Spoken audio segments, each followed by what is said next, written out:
These South Korean companies are all family-run conglomerates known as chaebol. Chaebol, roughly meaning wealth clique in Korean, are in large part responsible for the country's transformation from economic minnow to the world's fifth largest exporter in just a few generations. The top 5 chaebol make up half of the main Korean stock market index.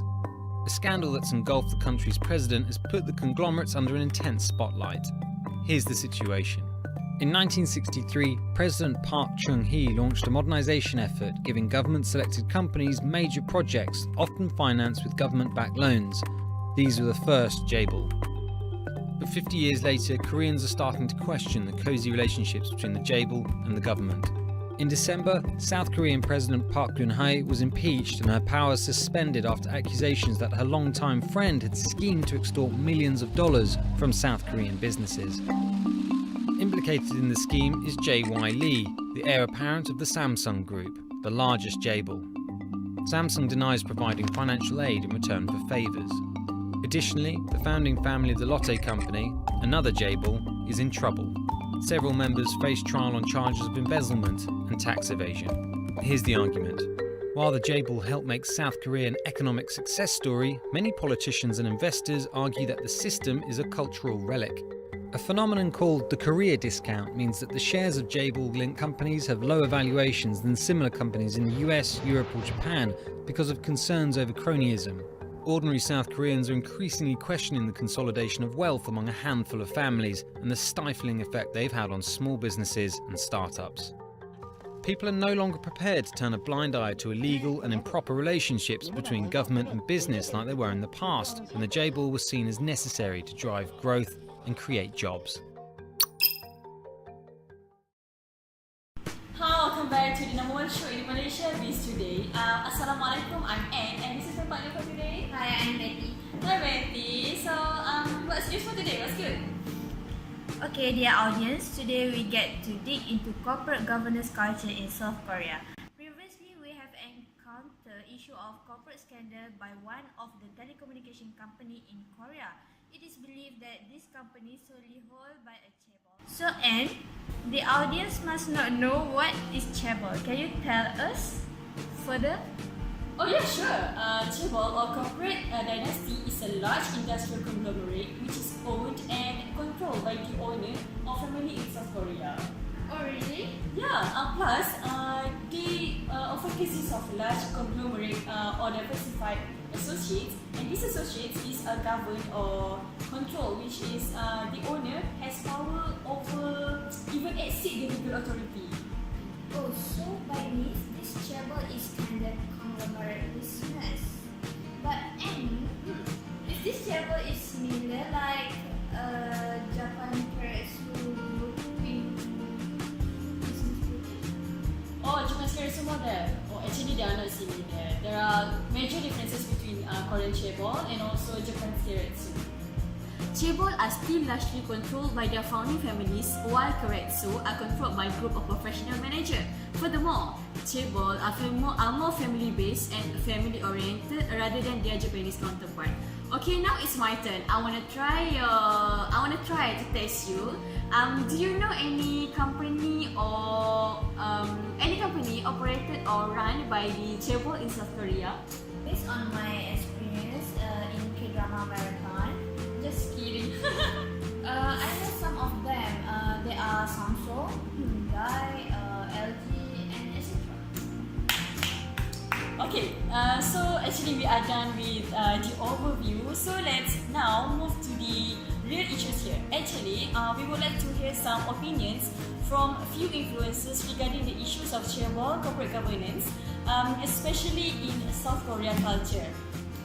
Yeah, join us from South Korea, Miss Cha Solmi, who is part of management in Samsung Corp. So we want to hear on her opinion on how these issues affect her daily work.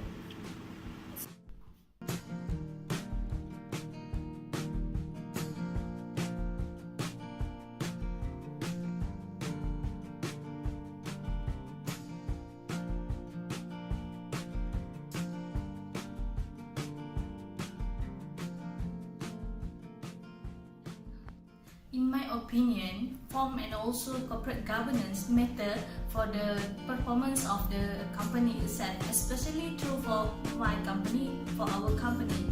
The chaebol diversification offers significant advantages as it combines multiple business cycles which help in lowering risk and also help smooth the company performance fluctuation.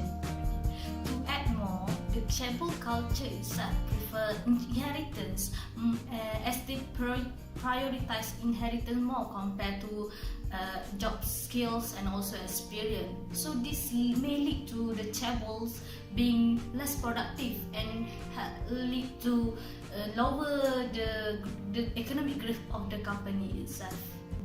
This relates to the chaebol behavior themselves as they being less competitive compared to others, as they basically lack of corporate governance skills. So this basically make our company performances lower. The chaebol itself contains some difficulties as as the company are having management costs because they basically experience high salary compared to lower staff which are not follow the right standard, as the lower management tend to cover for their works, which is quite unfair for the lower management since they need to make more work and receive less salary compared to the chaebols. Alright, so that was the voice of the management. So now we would like to hear from the side of the shareholder. Our reporter got to interview Lee Myung-hee, Vice President of City Group. As the top management, she had listed a few problems found in this chaebol governance. As one of the top manager of a chaebol company, I can address a few issues faced by my company. One of them is governance problem. In my company, CEO and the chairman are the same person. This is CEO duality. Since chairman lead the board of directors, this will create biased evaluation of the management of the company. This will also affect the accountability of the company. Second point is, in my company, another issue faced is the high risk of businesses. In my company, the CEO always do an autocratic decision making. He decided on his own without any input from others. This is the one that lead to the high risk of business.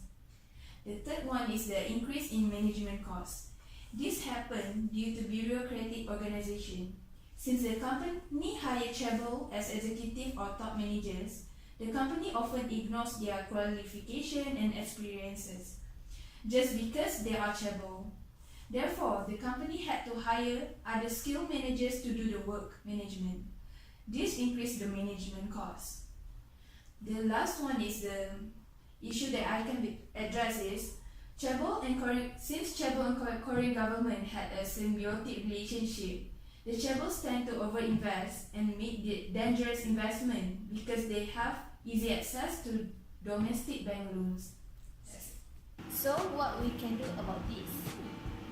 Public must want to know the solution in order to boost back their confidence in this conglomerate business. With that, let's hear from Professor Safura from Economic Department in Seoul National University.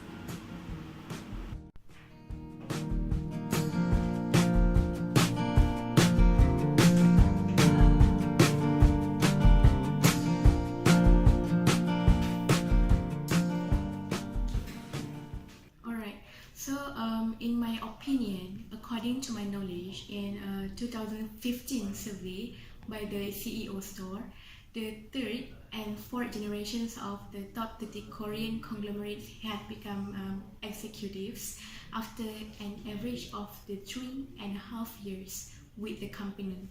Usually, less than 1% of the employees will rise to an executive position, and only after more than 2 decades of service.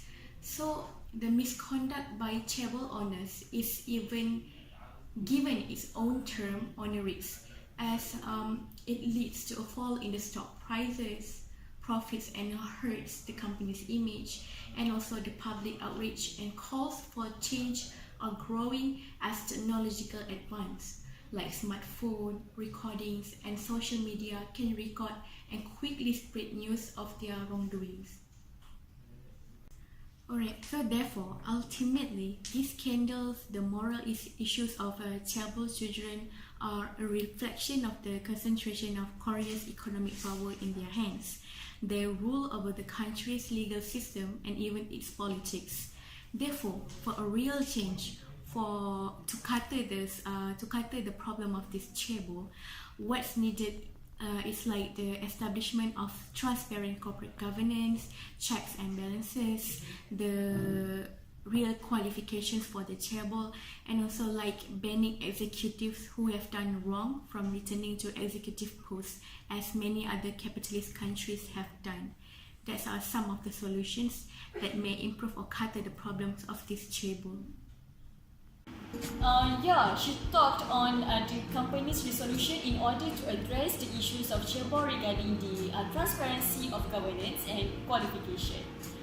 You know what, and we are already at the end of our discussion.